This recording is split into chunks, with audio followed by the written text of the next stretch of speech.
जब हम गोदी रोड तक पहुंचे कि क्या कारण था, तो वहां पे कोई शरबत बांट रहा था। शरबत की वजह से करीब 2 किलोमीटर लंबा जाम वहां पे था।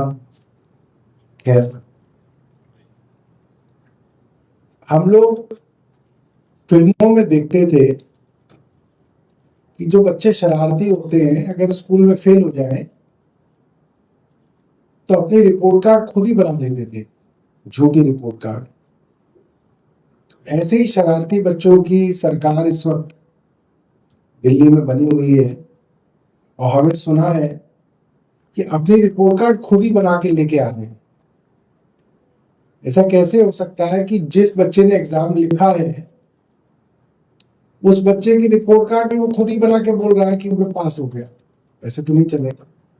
तो इन लोगों की रिपोर्ट कार्ड बाकायदा हमने बना के छपवाई है ताकि जो है ये गड़बड़ी ना करे और झूठी रिपोर्ट कार्ड जनता को दे के जनता को ना बरगलाए। तो ये इनकी रिपोर्ट कार्ड है और ये हम लोगों ने बड़ी मेहनत से प्रिंट कराई है। महंगाई के समय में कलर्ड रिपोर्ट कार्ड इन लोगों की बनवाई है। जिन्होंने इलेक्शन में काफी खर्चा किया था तो हमने भी उनके लिए जो है थोड़ा खर्च करके रिपोर्ट कार्ड बनवाई है। और इस रिपोर्ट कार्ड के अंदर तमाम मुद्दे हमने रखे हैं। आज मैंने सुना है दिल्ली की मुख्यमंत्री रेखा गुप्ता प्रेस वार्ता करके अपनी रिपोर्ट कार्ड खुद जनता के सामने पेश करेंगी। हमारे कुछ सवाल हैं रेखा गुप्ता जी से और हम चाहेंगे कि ये वाजिब सवालों का जवाब वो कम से कम अपने 100 दिन के कार्यकाल में जब उसकी रिपोर्ट कार्ड दें तो उसको बताएं। हमारा पहला सवाल दिल्ली की आधी आबादी की तरफ से ये है, 2500 रुपए कब आएंगे? वादा 8 मार्च का था, आज 30 मई हो गई, 2500 रुपए का कोई नामो निशान नहीं है। फिर एक कमेटी बना दी अपने ही मंत्रियों की। अब आप ये नहीं कह सकते कि आपके मंत्रियों की कमेटी ही फैसला नहीं कर रही, क्योंकि ये तो आपके हाथ में ही है।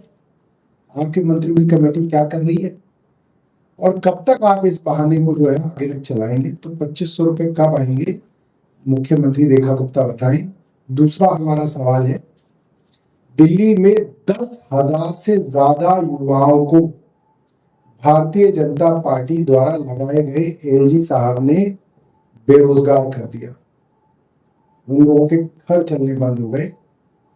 भारतीय जनता पार्टी का वादा था सरकार बनने के 60 दिनों के अंदर इन बस मार्शलों को नौकरी दी जाएगी और पक्की नौकरी दी जाएगी। अब तो 100 दिन हो गए। भारतीय जनता पार्टी बताए इन बस मार्शलों को नौकरी कब मिलेगी? इसी तरीके से भारतीय जनता पार्टी को हम पूछना चाहते हैं, आपने कहा है कि आपने सभी प्राइवेट स्कूलों की ऑडिट करा ली है, तो आप बताएं कि प्राइवेट स्कूलों की फीस रोल बैक करने का ऑर्डर कब आएगा? ये हमारा तीसरा सवाल है।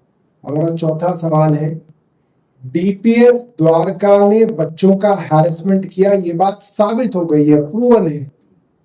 डीपीएस द्वारका पर एफआईआर कब दर्ज होगी? रेखा गुप्ता जी बताएं। हमारा पांचवा सवाल है, पेरेंट्स लिखित में बार बार दिल्ली सरकार के आगे गुहार लगा रहे हैं कि आप दिल्ली सरकार और एलजी डीपीएस द्वारका को टेक ओवर करने की कार्रवाई शुरू करें।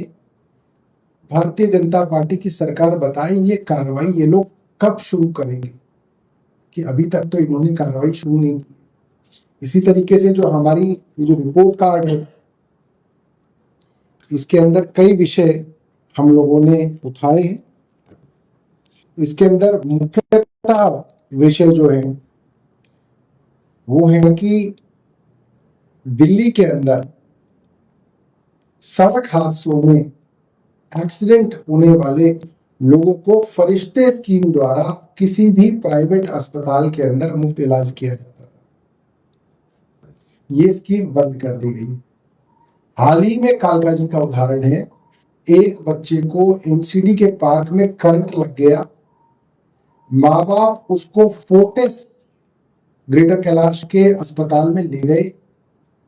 1 घंटे तक ना फोर्टिस वालों ने उसका इलाज किया और ना उस बच्चे को दूसरे अस्पताल के अंदर भेजा गया, रेफर किया गया, और वो बच्चा मर गया। अगर फरिश्ते स्कीम होती तो शायद उस बच्चे का प्राइवेट जो है अस्पताल में मुफ्त में इलाज शुरू हो जाता। हो सकता है वो 9 साल का बच्चा आज हमारे बीच होता।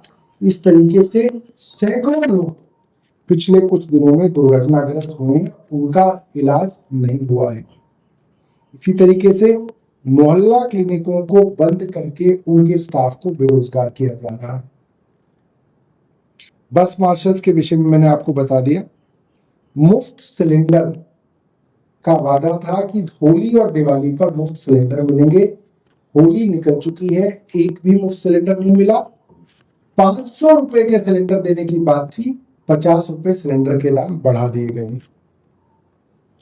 प्राइवेट हॉस्पिटल्स, माफ कीजिएगा, सरकारी हॉस्पिटल्स में जब कोई मरीज जाता था और अगर उसका ऑपरेशन उस सरकारी अस्पताल में नहीं हो पा रहा था किसी भी कारण से, या उसका test MRI, CT scan machine खराब या किसी होने वजह से नहीं हो पाता था, तो उनको दिल्ली सरकार के अस्पतालों से प्राइवेट अस्पतालों में या लेबोरेटरीज में रेफर कर दिया जाता था, जहां पे उनका मुफ्त इलाज हो जाता था, मुफ्त टेस्ट हो जाते थे। वो स्कीम भी भारतीय जनता पार्टी की बीजेपी सरकार ने बंद कर दी है।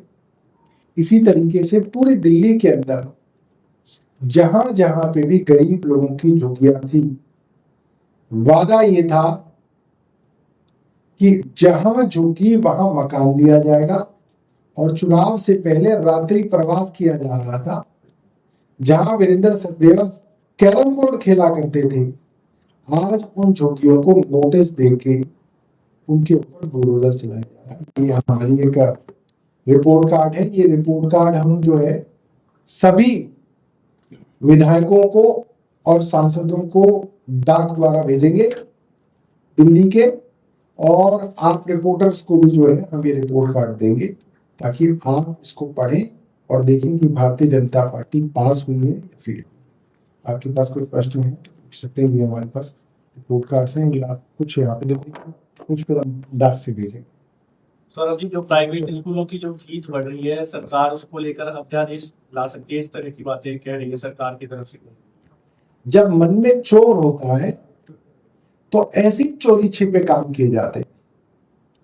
पहली बात, किसी भी एक्ट को बनाने से पहले पब्लिक कंसल्टेशन किया जाता है, उसको पब्लिक डोमेन में डाला जाता है,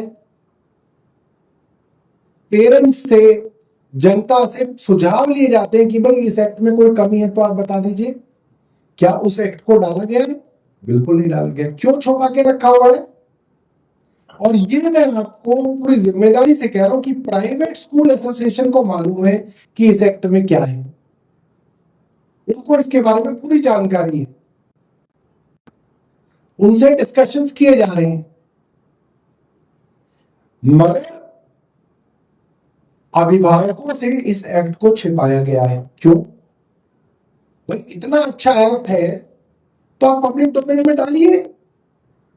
दूसरी चिंता भारतीय जनता पार्टी की ये है कि एक्ट को अगर लेजिस्लेटिव असेंबली में लाएंगे तो उस पर 2-4 दिन चर्चा होगी, अपोजिशन के मेंबर्स उसकी कमियों को जनता के सामने बताएंगे, जनता में ये मैसेज आएगा कि act actually private school management के फेवर में लाया जा रहा है।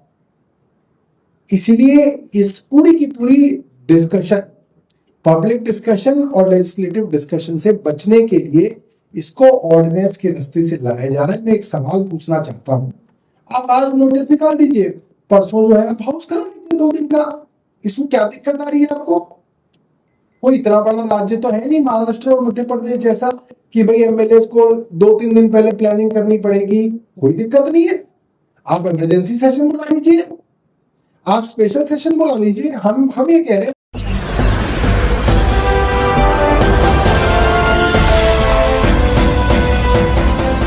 आप देख रहे हैं लाइव न्यूज।